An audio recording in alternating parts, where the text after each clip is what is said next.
Hello everyone, this video is titled What is Electrolysis? In the video I'm going to go through obviously what it is, its definition. I'm going to show you the standard setup, and then I'm going to show you the standard setup with a couple of practical examples. So first of all, obviously what is electrolysis? What is the definition? So the definition of electrolysis is the breakup of an ionic substance using electricity, and you can kind of decipher that meaning from the actual word. So you can see here we can actually split the word electrolysis into two words. Lysis, which you can have cell lysis in biology, and that's kind of like the breakdown, decomposition of a cell. So we can kind of refer to that lysis word as like the breakdown, or as we do in electrolysis, the split up of a compound. The electro part is obviously referring to electricity. So the definition for electrolysis is the split up of a substance, ionic compound, using electricity. So I've said already about ionic compounds, and really quickly I'll just kind of recap with you what they are. There will be other videos on my channel about ionic compounds and what they are, but really quickly, because you have to understand how ionic compounds conduct electricity to be able to understand electrolysis. So an ionic compound is a compound that is made up of a metal and a non-metal. So if we think of our most common example, sodium chloride, table salt, okay, we can use electrolysis on sodium chloride, okay. Sodium chloride is NaCl, and you'll know, hopefully, that Na and Cl do exist as ions. So those two ions bonded together make the ionic compound sodium chloride.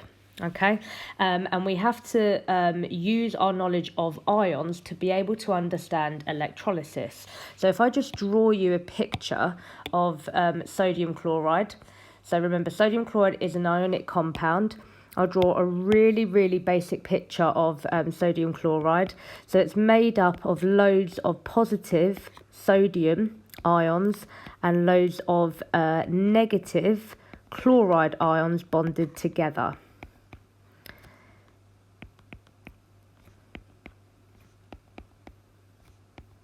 Okay, the bonds between them are ionic bonds, which is where the name comes from.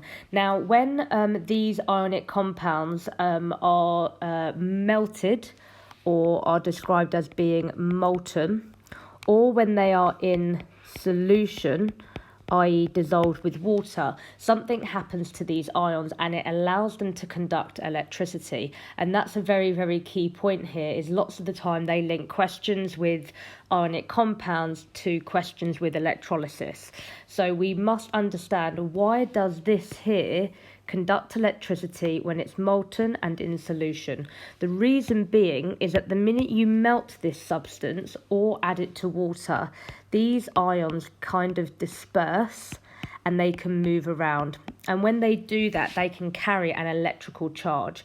They must be able to carry an electrical charge in order for electrolysis to work. So really quickly, just talking about ionic compounds, and something that you might want to practice before looking a bit further into electrolysis, is looking at some common ionic compounds like sodium chloride, let's say copper sulfate, and let's say lead bromide. Okay, so they're examples of ionic compounds, and what we will do is we will literally split up these ionic compounds using electrolysis. So we flow an electrical current through them and they split up into their respective ions. So we said sodium was Na plus, chlorine Cl minus, copper is Cu2 plus, sulfate is SO42 minus, lead is Pb2 plus, bromide is Br minus. So you need to be really comfortable with doing what I've just done there and splitting up ionic compounds into their ions. There is other videos that I've done that talks about this a little bit more, but yeah, essentially what we're doing in electrolysis is splitting up these compounds into their ions. Those ions then go to these things called electrodes, and they change and they create products.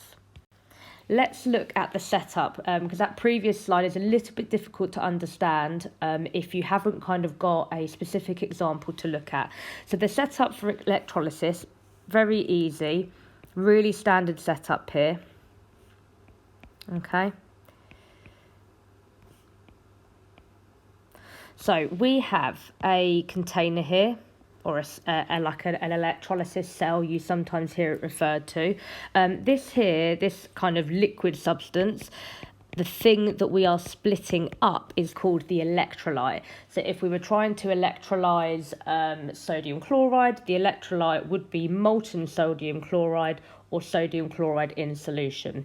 Now, dipped into that electrolyte is something that is going to give us the electricity element, and that is this part here. This is a cell, or representing a cell or a battery, using the kind of symbol that you use in physics. These here are electrodes. Okay, I'm just going to go through and label those. So these are electrodes. I've labelled the cell/battery there already. Now, these electrodes tend to be made up of things, inert substances like carbon. They're solid. They get dipped into the electrolyte. They are connected to a cell or a battery, and it's this cell or battery that is going to create electricity. Okay? That powers the electrodes. The electrodes are dipped into the electrolyte. Now remember, that electrolyte has got lots, and I'm going to do these in different colours, of positive and negative ions. So at this point, I'm not specifying what the electrolyte is, but it could be something like sodium chloride. And there could be lots of sodium ions in there and lots of chloride ions in there. But always there will be positive and negative ions. And what happens is that when this battery is switched on, okay, so electrical current is now flowing through the electrolyte, the ions move. And the ions will move towards the electrode that is the opposite charge to them. So we've switched the electricity on, and our negative ions will straight away be attracted towards the positive electrode. Okay? And you'll see similarly with the positive ions, they will be attracted to the negative electrode. So you can already start to picture in your head, and there's loads of videos that will show this in real time. You can see how the ions separate. They separate based on their charges. So now you've got lots of negative ions on the positive electrode and lots of positive ions on the negative electrode. Now those electrodes do have a name, and we need to remember them using the term panic. So the positive electrode is called the anode, and the negative electrode is called the cathode.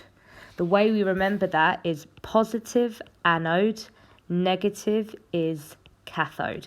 So here on this slide, this is the kind of very foundations of electrolysis, the really, really basic, that at this point you should understand that we have an electrolysis setup here. We have two electrodes dipped into an electrolyte charged by a battery. That battery creates the electrical current. The electrical current flows through the electrolyte. The ions move to their respective electrode. So we have positive ions moving towards the cathode, which is negatively charged, and we have the negative ions moving to the positive electrode, which is the anode. Right, let's apply that electrolysis setup to a practical example. Now, for the purpose of this video in particular, we're just going to focus on substances that are molten. The reason we're focusing on molten substances is that when you have an ionic compound in water, you actually have lots of other ions at play, and I explain that a lot more in a separate video titled "The Electrolysis of Brine," which is sodium chloride solution, and I actually talk about it a little bit more in my video on half equations. So we're just going to focus on molten substances. So I'll draw my standard electrolysis setup. So just my container, my two electrodes, positive, negative, and we say that the electrolyte here is sodium chloride.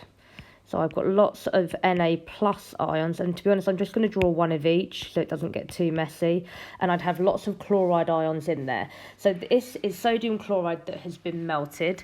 I've dipped electrodes into it, and I've now switched on the battery, and there's a current flowing through. What would happen is that the chloride ion would be attracted towards the positive electrode. We would then have the sodium ion attracted to the negative electrode.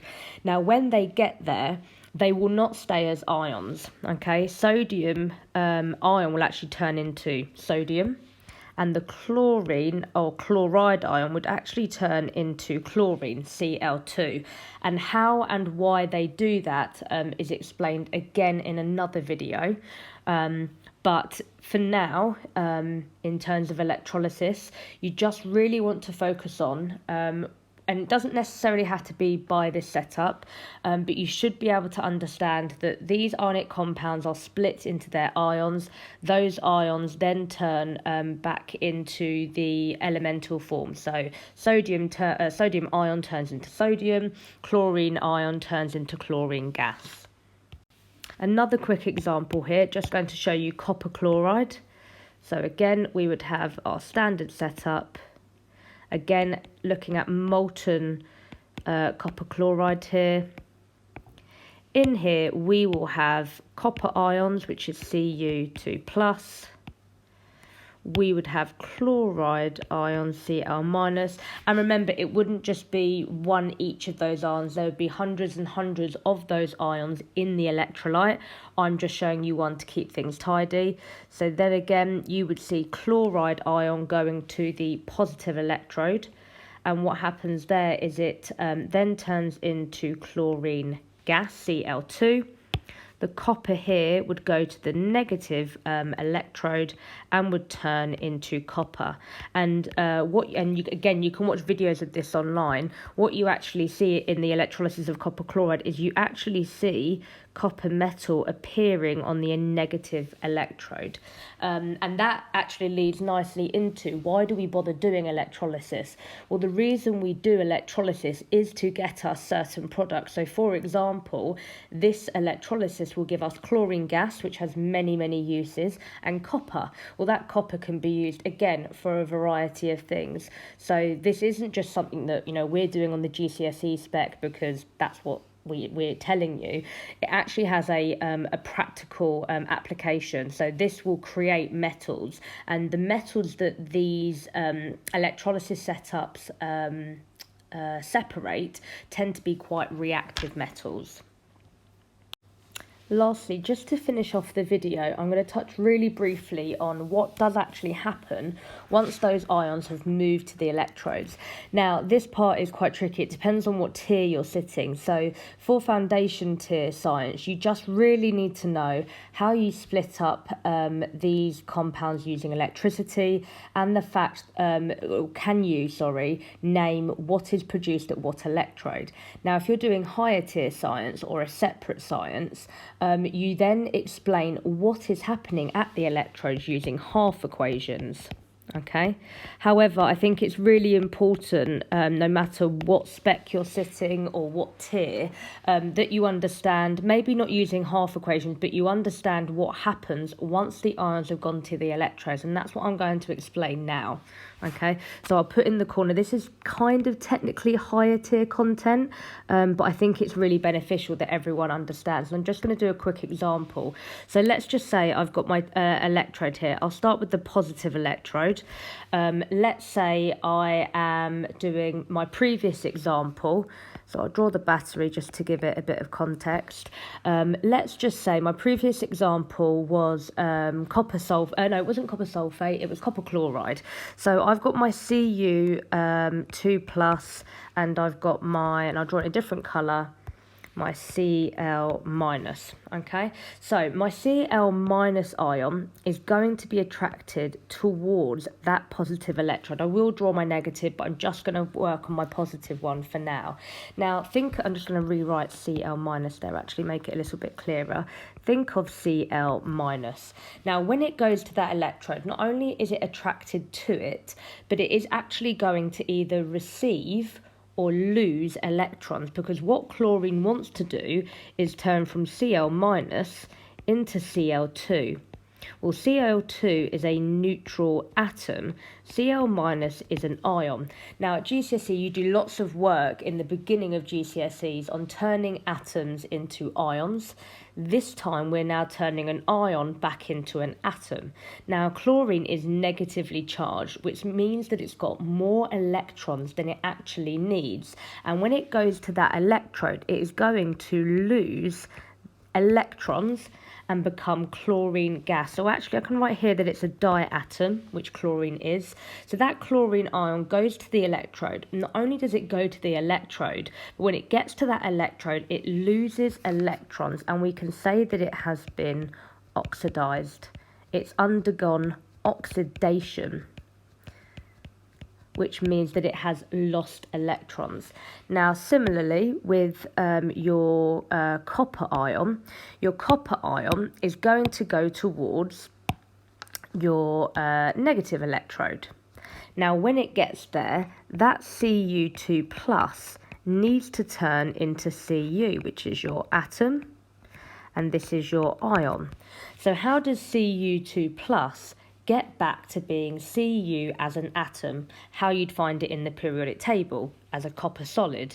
Well, what it does, if you've got a positive ion, for it to become a positive ion, it had to lose electrons to become more positive than negative. So therefore, if you want to reverse that copper ion must gain electrons. When things gain electrons, we say they have been reduced, or they have undergone reduction. So like I said, this is higher tier content slightly, but it's important that everyone knows what actually happens once those ions get to the electrode.